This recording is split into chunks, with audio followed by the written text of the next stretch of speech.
Hey guys, sa sining video, we will solve a sample problem on applying the source transformation mag-simplify sang circuit.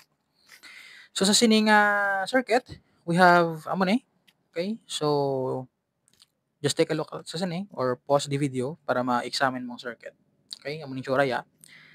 And we have the required na I. So ang I is the current through this 2 ohm nga resistor. So amo ni aton nga pangitaon. So at first, it looks a little complex.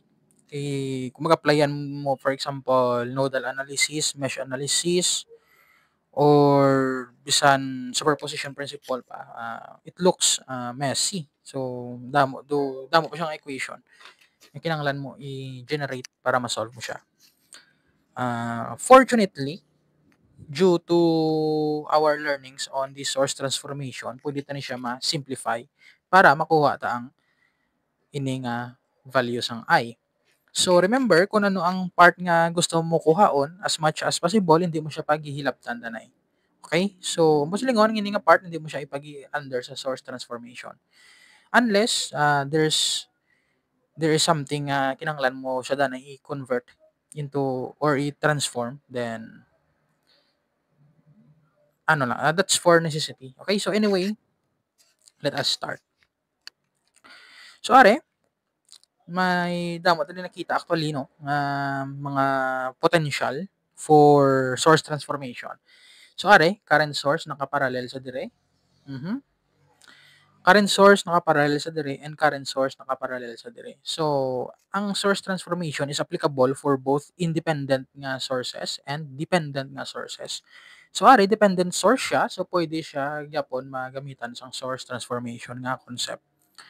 So, since are amo ni aton ginapangita nga value sang aton nga I, then it would be much easier if we convert this into a single loop nga circuit before ta mag-analyze numerically. Okay? So, are, for example, ang are kag are, ang are nga part, kakson ta ni siya, okay, are kakson ta ni siya. So, ang go sina is, ang nabilin, sa are, kay are, i-ano ko lang danay. Okay? Then, are ang 4 ohm resistor, are ang 7 ohm resistor. So, are, i-transform ta man ni siya, so ang go sini is kakson ta ni, kakson ta ni, kakson ta man ni.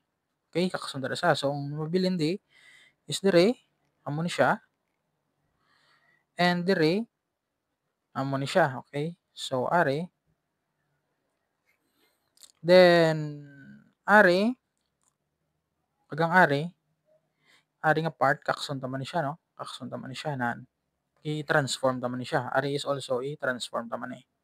So, tatlo kabilog nga transformation naton nga i-perform. So, are kag are. Nan. Okay? Nan. So, hindi mo kinahanglan nga sundon ang akon nga method is in which gintingob ko sila transform, although I recommend ang amo na para mas dasig mas efficient siya. So, you can try nga ari unahon mo danay, then copy mo lang ni. Then after sini ari naman dayon, then copy mo lang niyang natapos mo na di kagari, then ari naman dayon, then copy the remaining of the circuit. Although okay na siya, pero do medyo lawig siya. So ari, i-separate ang pwede ta ma-transform, ari na-separate na, nakakasta na sa duwa ka terminal, namon ning nabilin. Okay? Ari copy lang, Ari nga part nakakas na siya. So pagkakas mo di, ari nakakas na siya, so amo ni ang nabilin. Are, okay lang man ni siya. So, amo ni aton nga ginapangita nga I. Amo ni ang Vx. Okay, so ang Vx, importante siya sa aton nga dependent source. Then, are, kag are, nakakasta naman. Okay? So, next ang kahimuon, isang are, ma-convert siya into a voltage source nga naka-series sa resistance. Okay? So, it will become voltage source nga naka-series sa resistance. Nga are. Okay? So what is the value of resistance? So the value of resistance is the same. So 3 ohms ni siya. Okay, amo na siya 3 ohms. Then the polarity is again since nagapababaw ang aton nga current source ang direction sang arrow, then the polarity is positive sa babaw then negative sa dalom. Okay? So how much is the value sang sini nga voltage? So kagina naton anta or sa previous nga video naton anta nga V equals IR. So ang voltage nga value sini is I nga 5 ampere times 3 ohms. So 5 ampere times 3 ohms equals 15 volts. So 15 volts ni siya. Okay? So are naging voltage source in series. So resistance again is the same. Then the value sang aton nga nga voltage source is I times R by Ohm's law or na-derive to nga equation. Then 5 times 3 is 15 volts. Okay? Ari naman focus study. So ari, since dependent source siya, then we will have a dependent nga voltage source din siya. So current source nakaparallel sa resistance, then it will become a voltage source naka-series sa resistance. So the resistance is 17 ohms, so 17 ohms lang siya. Okay? Then the polarity since ari na current source ni mahimo ni siya voltage source. So the polarity is ang arrow halin diri pa kadto sa dire, then it will become negative to ari positive di nan. So what is the voltage nga value sini? So again I times R, so ang I naton is 3Vx ang I. So this is the value sang dependent nga current source. So 3Vx multiply ta siya sa R nga 17 ohms. Okay? So we have go ayusin na. 3 times 17 is 51. Okay? So this is ang value ang voltage is 51 Vx. So ano siya nang dependent siya sa Vx. So dependent man siya kagina subong of course dependent siya gyapon. Okay?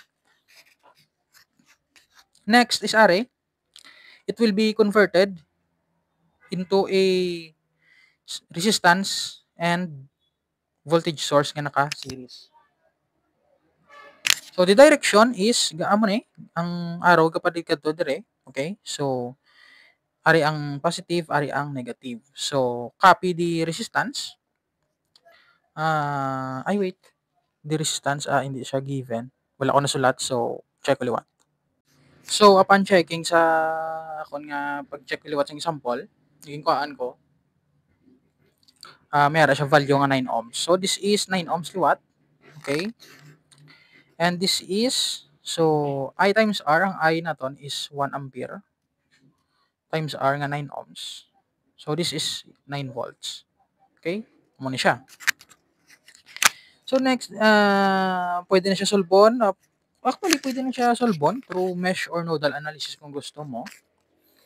But pwede ta siya i-simplify liwat. So paano ta siya i-simplify? So ang are is pwede ta ni siya ma-convert into a are ma-simplify ta ang 3 plus 4. Okay, so pwede ta siya ma-simplify as 7 ohms.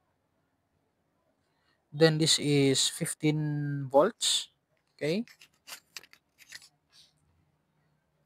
Then copy the remaining.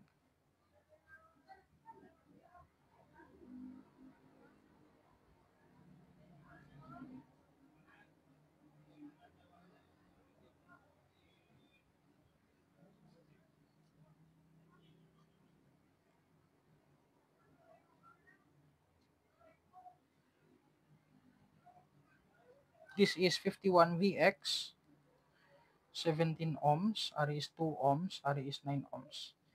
This is the Vx, this is the I. Okay? Are is 7 ohms siya. 7 ohms siya. Okay? So, na-simplify ta ni siya. Then ang are, voltage source, naka-series sa 7 ohm resistor. So, it can be converted into a current source nga naka-parallel sa are. So, are kakastri dire. then it will become current source nga nakaparallel siya sa 7 ohm nga resistor. Okay? Amo ni. Amo ni ang ginkakasta nga part. Okay? So the values ini nga ano is ang values ng sini nga I is based on V equals IR. So I is V over R. Okay? So V over R is 15 over R naton nga 7. That is amperes. Okay? So i-redraw to siya.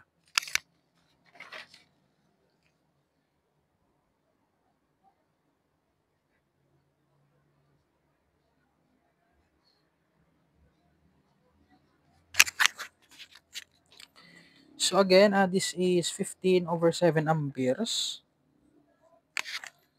15 over 7 amperes. And ari is 7 ohms siya. Okay, 7 ohms. Diri tagi na nag-cut. Okay. Kung ano ginagin kakasta nga part. Or darat ang terminal kakas diri. So nakaparallel siya ulit is 7 ohms. 7 ohms.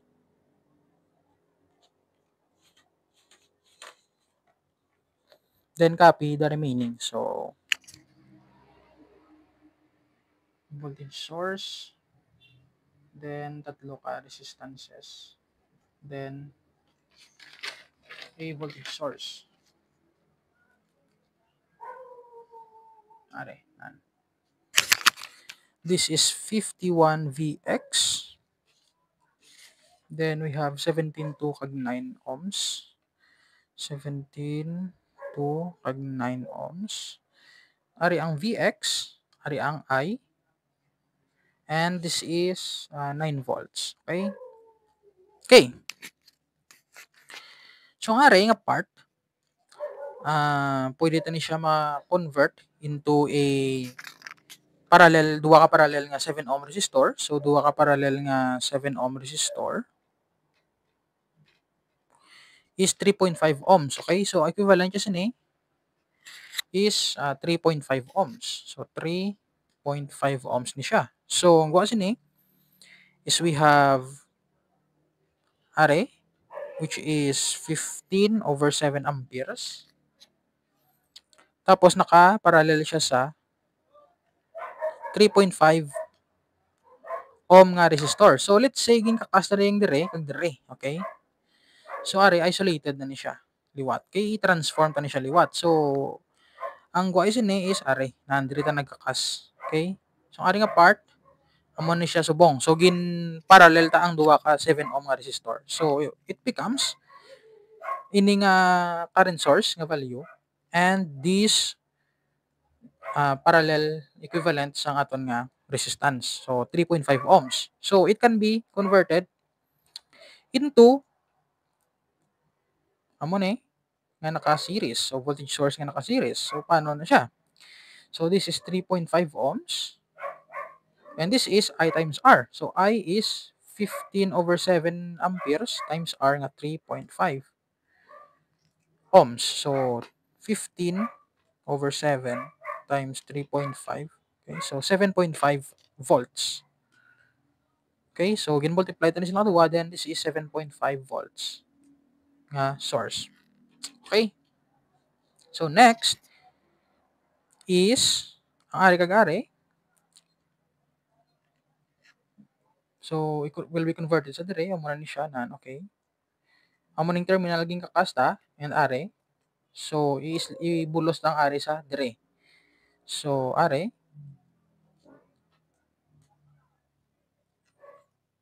then 7.5 volts.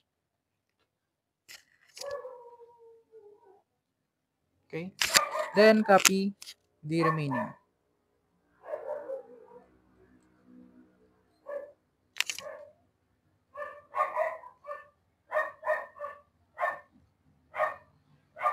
So it's the combination sa mga natun-an ta sa source transformation and simplifying resistors. Okay? So 51 Vx, 17 ohms, 2 ohms, 9 ohms. Diri ang Vx ta kami ta I. And we have 9 volts. Okay, so we have now a single loop nga circuit. So anong himuon ta? Ma-apply na ta sa KVL. So KVL halin dire kadto dire. So let's say diri ta ma-start.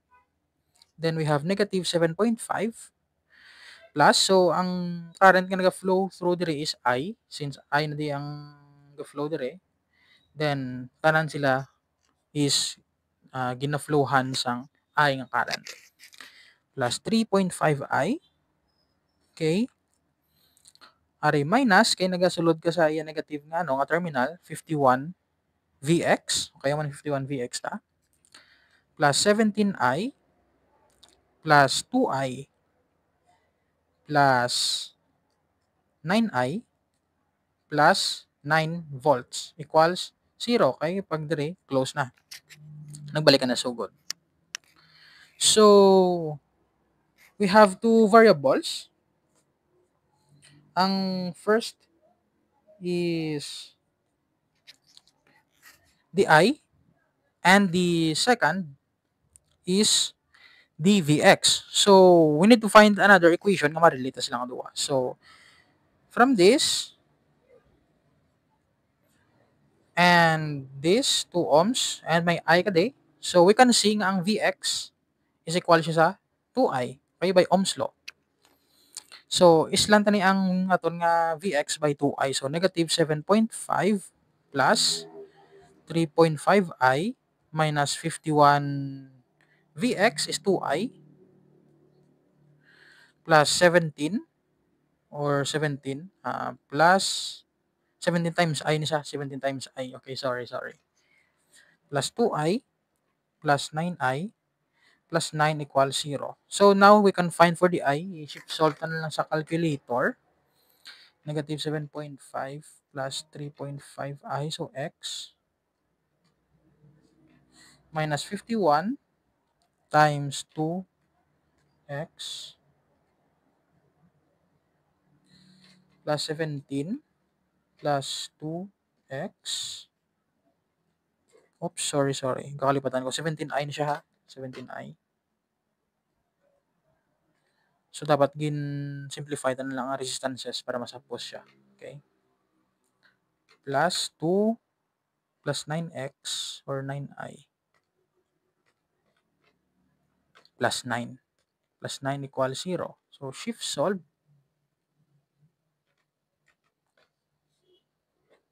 Okay, so solving for I, nagwa sa calculator is 0.021276 or 28 amperes. Okay?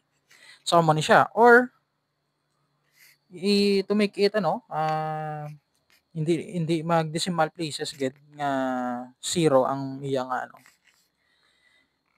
Dire, then we have to multiply it to 1,000. So it will become 21.28. So nag-multiply ta sa 1,000, it will become milliamperes. Okay, so this is now the value of the current sa aton nga 2 ohm resistor. Okay, so amo isang value ni. So from this, amo ni siya nga nga circuit. Gin simplify ta through source transformation para sa dire. So it became now a single loop nga equation. A single loop nga circuit, then nagdiretso lang ta KVL, dasig lang. Then we have found a 21.28 milliamperes nga current. So if dire nag-apply ka, let's say nodal analysis, mesh analysis, superposition principle, Thevenin's theorem, etc. Kung nag-apply ka dire sang amo na, kag pangitaon mo ang I nga values ini, you will come up with the same answer. Of course, kay correct ang aton nga answer. So, this source transformation just made our lives easier sa pag-solve sang circuit. Okay, so amo na siya ang isa sa mga advantage ng source transformation. So, thank you for watching.